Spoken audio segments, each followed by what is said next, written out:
Imagine checking your phone in a crowded coffee shop, expecting a sweet text from your fiancé, only to see this. The wedding's off. My lawyer will call. Your world flips upside down in seconds. I'm Jake, and this is how my life unraveled, and how I took it all back. Buckle up, because this story's wild.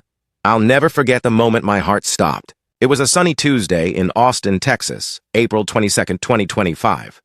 I was at Brewed Awakening, juggling a latte and my phone, waiting for my order. My fiancée, Emily, had been quiet lately, but I chalked it up to wedding stress. We were 3 months out from our big day, a rustic venue in Hill Country, her dream spot. I thought we were solid. Then my phone buzzed. Her name popped up. I smiled, expecting a cute message about flowers or her dress. Instead, I got a gut punch. The wedding's off. My lawyer will call. No explanation, no emojis. Just cold, hard words. I stood there, frozen, as the barista called my name, twice. "Jake, your coffee!" I grabbed it, hands shaking, and stumbled to a corner table. What the hell just happened? Emily, my partner of 3 years, the woman I'd built a life with, just ended it in a text? I reread it, thinking it was a prank. But those words stared back, unyielding. My chest tightened. I felt eyes on me. Like everyone in the shop knew my life was imploding. I typed back, "Are you serious?" No reply. I called her, straight, to voicemail. I sat there, coffee going cold, replaying every moment of our relationship. Was it the fight about the guest list? Her late nights at work? I'd been blind, hadn't I? We met at a tech conference in Dallas. I'm a software engineer. She's in marketing for a startup. Sparks flew over bad convention coffee. She was witty, ambitious, with this laugh that made my day better. We moved in together a year later, rented a loft in East Austin. I proposed last summer under the Zilker Park stars. She said yes, tears in her eyes. We were planning a life, a house, kids, the works. We'd just applied for a mortgage on a cute bungalow in Buda. She'd pinned every room's decor on Pinterest. Now, this? A lawyer? I drove home in a daze, the radio off, her text looping in my head. I kept thinking, why a lawyer? We weren't married yet. No shared assets, just dreams. I got home, dropped my keys, and sank onto the couch. My phone stayed, silent. No call from her, no explanation. Just that text, like I was a stranger she'd fired. I sent one last message. "Talk to me, Em." Nothing. Then it hit me. She wasn't just canceling the wedding, she was erasing me. But why? What did I miss? Here's the thing. Emily wasn't impulsive. She planned everything, our dates, her career, even our grocery lists. This text wasn't a spur-of-the-moment tantrum. It was calculated. I started replaying the last few weeks. She'd been distant, sure. But there were signs I ignored. Late-night texts she'd hide. Work meetings that ran late. A new guy's name, Ryan, popping up in her stories. I'd brushed it off. She'd said he was just a colleague. But now, my gut screamed I'd been played. Before I could spiral further, I remembered the mortgage. We'd signed preliminary papers for that Buddha house. Her dream home, she called it. She'd already told her Instagram followers it was ours. But the application wasn't final. My name was on it, not hers alone. I wasn't married to her, thank God. So I grabbed my laptop, logged into the bank's portal, and did something I never thought I'd do. I withdrew my application. 3 clicks. Done. The deal was dead. Petty? Maybe. But after her cold dismissal, I wasn't about to let her keep the house. I leaned back, heart racing. This wasn't just about the house. It was about taking back control. I'd given up so much for her, skipped a job offer in San Francisco, to stay near her family in Texas, rearranged my life to fit hers. And now? She thought she could dump me by text and walk away with everything? No way. I closed my laptop, a strange calm washing over me. I didn't know it then, but that move was just the start. Emily had no idea what was coming, neither did I. The next morning, I woke up to a pounding headache and a phone buzzing like a hornet's nest. I'd barely slept, Emily's text still burning in my brain. I checked my notifications, 5 missed calls, 3 voicemails, and a string of emails. Not from her, though. From a number I didn't recognize. I played the first voicemail, and a crisp, professional voice filled the room. "Mr. Carter, this is Lisa Grant, attorney for Emily Vaughn. We need to discuss your withdrawal from the mortgage application. This may constitute a breach of agreement. Call me urgently. Urgently? I laughed, bitter. Emily moved fast, didn't she? I didn't call back. Not yet. My head was spinning, but I wasn't about to let her lawyer bully me. I poured a coffee, sat at my kitchen table, and opened the emails. They were formal, laced with legal jargon. Words, like financial interference and potential liability. One line stuck out. My client is distressed by your abrupt actions. Distressed? She dumped me by text. I was the one blindsided, yet she was playing victim already? Classic Emily. Always the queen of spinning a story. I called my buddy Nate, a real estate guy from college who'd moved to Houston. He'd warned me about rushing into the mortgage with Emily. Dude, he said, picking up on the first ring. You okay? Heard from a mutual friend Emily's freaking out about the house. I smirked. Good. She should be. I told him about the text, the lawyer, the mortgage pull. He whistled low. Man, you dodged a bullet. But heads up, she's telling people you bailed on her, not the other way around. My jaw clenched. She was rewriting history already? I hung up and paced my apartment, the Austin skyline mocking me through the window. Emily had always loved this city's vibe, food trucks, live music, her perfect Instagram life. Now she was smearing me to our friends. I checked her socials. Her stories were vague but pointed. A sad selfie, captioned, "Sometimes you have to let go of what hurts." Comments poured in. Her friends, our friends, calling her strong and brave. Brave? For dumping me like trash? My blood boiled. Then I remembered something. A week before her text, we'd gone to a networking event at SXSW. She'd spent half the night glued to this guy, Ryan, her colleague. I'd noticed how close they stood, how she laughed too loud at his jokes. I'd asked her about it later and she'd brushed it off. He's just a work friend, Jake. Don't be paranoid. But now, those late-night texts, her meetings, Ryan's name, it was adding up. Was she with him? Was he why she ended it? I needed answers, but I wasn't about to beg her. Instead, I dug deeper. I logged into our shared Dropbox where we'd stored wedding plans. There, buried in a folder, was a receipt for a dinner I didn't remember. 2 weeks ago, at a fancy spot in downtown Austin. $200 for two. She told me she was working late that night. My stomach twisted. I cross-checked her Instagram. Sure enough, a story from that night showed her at a rooftop bar, all smiles, with a guy's arm just out of frame. Ryan. I was done playing nice. I called Nate back and asked him to dig into the mortgage deal. Find out if she's trying to salvage it without me, I said. He promised to make some calls. Hours later, he texted, Bro, she's already reached out to the lender trying to reapply solo. They're not biting without your credit. I grinned. Emily's plan was crumbling and she didn't expect me to fight back. But I wasn't just fighting. I was strategizing. That night, my phone rang again. Emily's best friend, Sarah, this time. Her voice was shaky. Jake, I don't know what's going on, but Emily's a mess. She says you're trying to ruin her life. Ruin her life? I bit my tongue, kept it short. She ended it, Sarah. I'm just protecting myself. She paused, then whispered, She mentioned Ryan, said he's involved. My heart stopped. Involved how? Sarah hung up before I could ask. The snowball was rolling now, picking up secrets and lies. Emily thought she held all the cards, but I was starting to see her game. She wasn't just leaving me. She was building a new life, and I was the collateral. Damage. But here's the thing. I wasn't going down without a fight. I saved the Dropbox receipt, screenshot her story, and forwarded everything to Nate. Keep digging, I told him. Whatever Emily was hiding, I'd find it. And when I did, she'd regret ever sending that text. The next few days felt like a chess game, and I was finally learning the board. Emily's text had knocked me flat, but now I was moving pieces, watching her squirm. My phone kept buzzing, more voicemails from her lawyer, Lisa Grant, each one sharper than the last. Mr. Carter, your actions are escalating a delicate situation. We urge you to reconsider and contact us. Delicate? She detonated our engagement with a text. I ignored them, but the pressure was mounting. I couldn't shake Sarah's call. Ryan's involved, she'd said. That word, involved, gnawed at me. I needed to know more, but confronting Emily would tip my hand. So I went detective. I scrolled through Ryan's LinkedIn, marketing exec, same startup as Emily, Promoted 6 months ago.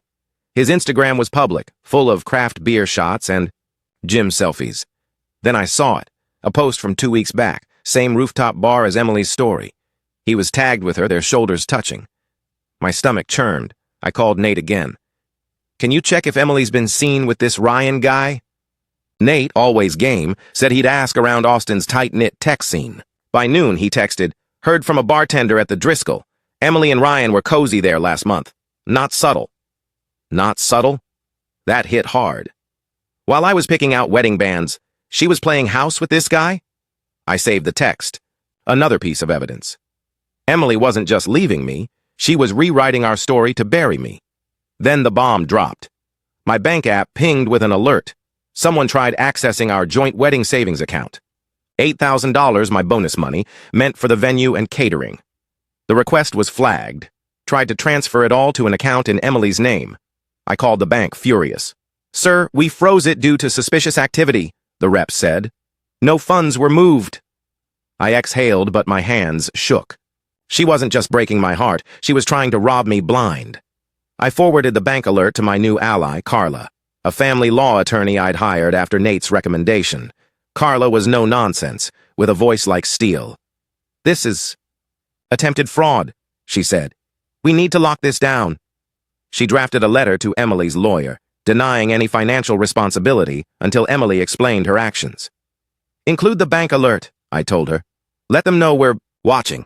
Carla sent it that afternoon. Checkmate, Emily.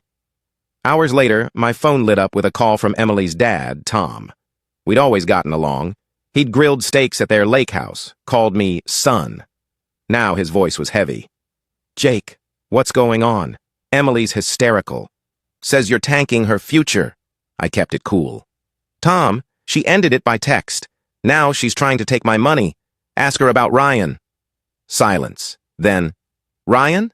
Who's that? I didn't elaborate. Just ask her. He muttered, I'll talk to her, and hung up. The snowball was rolling faster now, kicking up dirt. I checked Emily's Instagram again. She'd posted a cryptic quote, Betrayal cuts deepest when you trust. The irony. Comments from her friends piled up, all pity and heart emojis. But one stood out, a DM from her cousin Mia, who I'd met at a family BBQ. Jake, I'm so sorry. You didn't deserve this. Ask about Ryan's apartment. Apartment? My pulse raced. What was Mia hinting at? I messaged Mia back. What do you mean his apartment? She replied fast. She's been staying there, a lot, before the breakup. My vision blurred. Emily had a whole other life, didn't she? I thanked Mia, saved the chat, and sent it to Carla. This is leverage, Carla said. If she's been unfaithful, it weakens her legal threats. I nodded, but inside I was reeling. How long had Emily been playing me? Was our engagement a lie? That night I got another voicemail. Emily, finally. Her voice cracked, all fake tears. Jake, I didn't mean for this to happen. I panicked, okay? Can we talk? Panicked? After trying to steal my money? I didn't call back. Instead, I poured a whiskey and stared at the Austin skyline. Emily thought she could control the narrative, but the truth was slipping out. Mia's DM, Nate's intel, the bank's alert, it was all adding up. She wasn't just leaving me. She was hiding something big, and I was about to crack it wide open. The air in my apartment felt heavy, like the truth was pressing down on me. Emily's voicemail echoed in my head, her shaky voice, those crocodile tears. I panicked, okay? Panicked? No, this was a plan.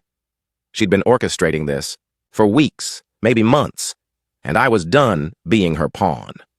I sipped my whiskey, staring at the Austin skyline, the city lights blurring as my mind raced. Mia's DM about Ryan's apartment was a grenade, and I was ready to pull the pin. I woke up, early Wednesday, May 14th, 2025, with a fire in my gut. No more reacting. Time to act. I called Carla, my attorney, and filled her in on Mia's message. Emily's been staying at Ryan's place, I said, before the breakup. Carla's voice was calm but sharp. If we can prove infidelity, her legal threats collapse. Get me evidence. I nodded, though she couldn't see it. Evidence. That's what I needed. But how? I wasn't about to stalk her. I had to be smarter. I started with what I had. I pulled up the Dropbox receipt from that $200 dinner Emily claimed was a work thing. The date matched a night she'd said she was at a client meeting. I cross-checked Ryan's Instagram. Sure enough, he'd posted a story that night. Same restaurant, same rooftop vibe. No Emily in the photo, but a woman's hand with her signature turquoise ring was visible, holding a cocktail. My heart sank. It was her. She'd lied to my face. I sent the screenshot to Nate. "Can you dig into Ryan's apartment?" Mia says. "Emily's been crashing there." Nate, ever the sleuth, texted back. "On it. Got a friend in real estate who knows Ryan's building manager." By noon, he had something. "Ryan leases a loft in South Congress. Neighbor saw a woman matching Emily's description there weeks ago. Blonde, loud laugh, always on her phone." That was her, all right. I forwarded it to Carla. Another piece locked in. Then the bank called again. "Mr. Carter, we flagged another attempt to access your joint account. Same recipient, Emily Vaughn's personal checking." My blood boiled. She was still trying to siphon my $8,000. "Freeze it permanently," I told them. "I want a full audit." The rep agreed, and I sent Carla the details. She was livid. "This is beyond fraud. She's desperate." Desperate? Good. Let her feel the walls closing in.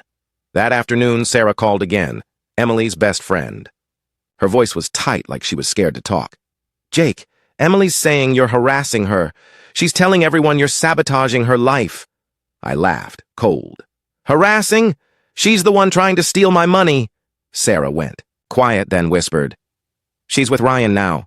Like, officially. I saw them at his place last night." Officially? The word hit like a slap. "How long?" I asked. Sarah hesitated. "A while. I'm sorry, Jake." I hung up, my hands shaking. Emily wasn't just cheating, she was building a new life while stringing me along. But why the lawyer? Why the money grab? I dug deeper, checking her Venmo. Public transactions showed payments to Ryan for dinner and drinks going back months. Months! While we were picking wedding colors, she was funding her side hustle with him. I screenshot everything and sent it to Carla. "This is gold," she said. "She's losing her grip." Then came the kicker. Mia DM'd again, nervous. "Jake, you didn't hear this from me, but Emily's telling people she's pregnant. Says it's yours." "Pregnant?" My heart stopped. I did the math. We hadn't been intimate in weeks, 9 to be exact. She'd been stressed about the wedding, kept me at arm's length. No way it was mine. I called Carla. "She's claiming I'm the father?" Carla's voice was ice. "If she's lying, we'll nail her for defamation. Demand a paternity test." I sat back, the room spinning. Pregnant? Was it Ryan's? Was she using a fake pregnancy to trap me, to guilt me into backing off the mortgage or the money? The snowball was a damn avalanche now, and Emily was caught in it. I told Carla to draft a letter. I denied paternity until a DNA test proved otherwise. No financial support, no contact, nothing until the truth came out. "Send it today," I said. "Let her sweat." Carla did, and I felt a spark of control. Emily thought she could outplay me, but her lies were unraveling. The next move was hers, and I was ready. The silence after Carla sent that letter was deafening. I sat in my Austin loft, the hum of the city outside my window, waiting for Emily's next move. Her pregnancy claim had me rattled, but I wasn't buying it. 9 weeks since we'd been close? No way I was the father. She was desperate, throwing every trick to keep me tangled in her web. But I wasn't the naive Jake she'd banked on anymore. I was done playing her game. The snowball was an avalanche, and I was steering it. Thursday. Morning, May 15th, 2025, my phone lit up with a new email from Lisa Grant, Emily's lawyer. The tone was softer, almost pleading. "Mr. Carter, my client is under significant emotional distress due to recent events, including her pregnancy. We request a private meeting to resolve matters amicably." Amicably? After her fraud attempts? I laughed out loud. Carla called it a trap. "They're backpedaling," she said. "Don't meet. We hold the cards." I agreed. No response. Let them squirm. I checked Emily's Instagram, expecting more victim posts. Instead, she'd gone silent. No stories, no cryptic quotes. That wasn't like her. She lived for the spotlight. Something was off. I texted Nate. "Anything new on Emily or Ryan?" He replied fast. "Word is Ryan's telling coworkers Emily's moving in with him. Also, she's been crying at work about a miscarriage." Miscarriage? My jaw dropped. Was this another lie to dodge the paternity test? I sent it to Carla. She's building a sympathy narrative, Carla said. We need hard proof. I dug into Ryan's socials again. A new post caught my eye, a vague caption about new beginnings with a photo of a packed suitcase. Emily's suitcase, the one with the pink tag we'd taken to Tulum last year. My stomach twisted. She was really shacking up with him, wasn't she? Then Mia DM'd again, her message frantic. Jake, Emily's telling family the baby was yours, but she lost it. She's saying you caused her stress. Caused her stress? I was livid. She was painting me as the villain to save face. Carla was ready to pounce. This is defamation, she said. We file a counterclaim now. Slander, emotional distress, and attempted fraud. I gave her the green light. She drafted a letter demanding Emily retract her claims publicly or face a lawsuit. It also reiterated the paternity test requirement. Send it with proof of her lies, I said, forwarding the Venmo screenshots, the dinner receipt, and Nate's intel about Ryan's apartment. Carla sent it by noon. Checkmate, again. That evening, my phone rang. Emily's dad, Tom, again. His voice was raw, like he'd been up all night. Jake, Emily's falling apart. She admitted there's no baby, never was. My heart stopped. No baby? It was all a lie? She made it up to keep you from pulling the mortgage, Tom said. She's scared, Jake. She's in deep with Ryan, and he's pushing her to get that house. I gripped the phone, rage and relief colliding. Why tell me now? I asked. Tom sighed. I can't watch her ruin you. I'm sorry. Tom's call flipped everything. Emily wasn't just manipulative. She was reckless, dragging her own family into her mess. I called Carla, updating her. This changes the game, she said. We can push for criminal charges, fraud, forgery, defamation. Forgery? Right. The bank had flagged Emily's attempt to fake my signature on the mortgage reapplication. I'd almost forgotten. Carla contacted the lender, who confirmed they'd reported it to the police. Emily was in real trouble now. By Friday, the cracks in Emily's facade were gaping. Nate texted, "She's been fired. Startup caught her using company funds for personal expenses." Personal expenses? Like her dinners with Ryan? I smirked. Her perfect life was imploding. Then Sarah called, sobbing. "Jake, Emily's a mess. She's saying you ruined her. But I know about Ryan. I saw texts. She was planning to leave you months ago." Months? I felt sick. "Why didn't you tell me?" I asked. Sarah choked up. "I was scared. She's my best friend." Not anymore, I thought. The avalanche was unstoppable. Emily's lies, pregnancy, miscarriage, my harassment were crumbling under the weight of truth. I didn't need to fight dirty. I just needed to stand firm, let her own moves bury her. Carla prepped a final letter warning of legal action if Emily didn't cease contact and retract her claims. I felt a strange calm. Emily thought she could break me, but she'd miscalculated. The next blow would be hers to take, and I was ready to watch her fall. The weekend hit like a Texas thunderstorm, raw and unrelenting. Emily's lies were collapsing, and I was ready to end this. Her fake pregnancy, her fraud attempts, her fling with Ryan, it was all out in the open. I sat in my Austin loft, the city's pulse faint through my window, feeling a mix of fury and freedom. Emily thought she could bury me, but I'd flipped the script. The avalanche she'd started was about to bury her. I was done being the fool. Monday, May 19th, 2025, Carla called with news that lit a fire in me. "The bank's pressing charges," she said.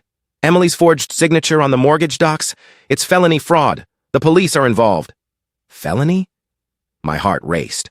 I'd wanted her to face consequences, but this was next level. Carla wasn't done. Her lawyer's backing off. Lisa Grant emailed, begging for a settlement. They know they're screwed. I grinned. Emily's house of cards was dust. I checked her Instagram, curious if she'd doubled down. Her account was private now, but mutual friends had screenshots. Her latest post? A tear-streaked selfie captioned, "Sometimes you lose everything to find yourself." Comments were brutal, half pity, half calling her out. One from Mia stood out. "Tell the truth, Em." The truth was spreading like wildfire, and Emily couldn't control it anymore. Her perfect image was shattered. Then Nate dropped a bomb. "Ryan's gone," he texted. "Moved out of his loft overnight. Word is he dumped Emily when her job tanked." I stared at my phone. Ryan bailed? After she'd blown up our engagement for him? I almost laughed. Nate added, "She's crashing with Sarah now, begging for cash." Begging? Emily, who'd always flaunted her independence, was broke and alone. Karma didn't pull punches. Tuesday brought the final nail. Tom, Emily's dad, showed up at my doctor unannounced. His face was gray, eyes heavy with shame. "Jake, I need to make this right," he said, voice breaking. He handed me an envelope, $8,000 in a cashier's check, my wedding savings. "She took it from the joint account before. The bank froze it. I'm returning it." I took the check, stunned. "Why?" I asked. Tom looked away. "She lied to us all. About you, Ryan, the baby. I raised her better." He spilled everything. Emily had been with Ryan for 6 months, planning to secure the Buddha house with my credit, then ditch me. The fake pregnancy was her last-ditch effort to guilt me into staying on the mortgage. When that failed, she'd tried forging my signature, thinking I'd cave. "She's lost everything," Tom said. "Her job, her friends, her reputation." I nodded, calm. "I'm sorry it came to this, Tom." But inside, I felt vindicated. Carla called that afternoon. "Emily's lawyer wants to settle. No more. Threats. She'll retract her claims publicly if we drop the defamation suit." I thought about it. Part of me wanted to push, let her face court, maybe jail. But I was tired. Tired of her games, her lies, her shadow over my life. "Agree to it," I told Carla. But she admits everything. Online, to our friends, no ambiguity. By evening, Emily posted a statement. "I made mistakes. I hurt Jake. I'm sorry." It was curt, but enough. I didn't reply. I didn't need to. I blocked her number, deleted her from my life, every photo, every text, every memory. I returned. Her engagement ring to Tom, left it in a box at his doorstep. The next day, I signed a lease for a new condo in Zilker, my name only. No mortgage drama, no ghosts of Emily. I took Nate's job offer in San Francisco, a fresh start. Remote for now, but I'd move by fall. The explosive ending wasn't a courtroom showdown or a public scream fest. It was quieter, sharper, me walking away, whole, while Emily's world burned. She'd gambled on control, thought she could manipulate me into submission, but I'd seen her for what she was, a liar who'd lost her grip on reality. I stood in my new place, Austin's skyline glowing, and felt free. She'd tried to break me, but I'd rebuilt stronger. The lesson? Never let someone else's lies define you. I was done being her pawn. I was Jake again. And here it is, the finale of today's story. Did everything turn out as you imagined? Or did it end unexpectedly? I'd love to hear what you think. Leave your thoughts in the comments below, and let's dive into the discussion together. If this story kept you in suspense, don't forget to give it a thumbs up. And if you haven't signed up yet, what are you waiting for? This is your chance to join an incredible community where exciting new stories unfold every day. Click the subscribe button and turn on notifications to stay up to date. Thanks for your attention and see you on your new adventures.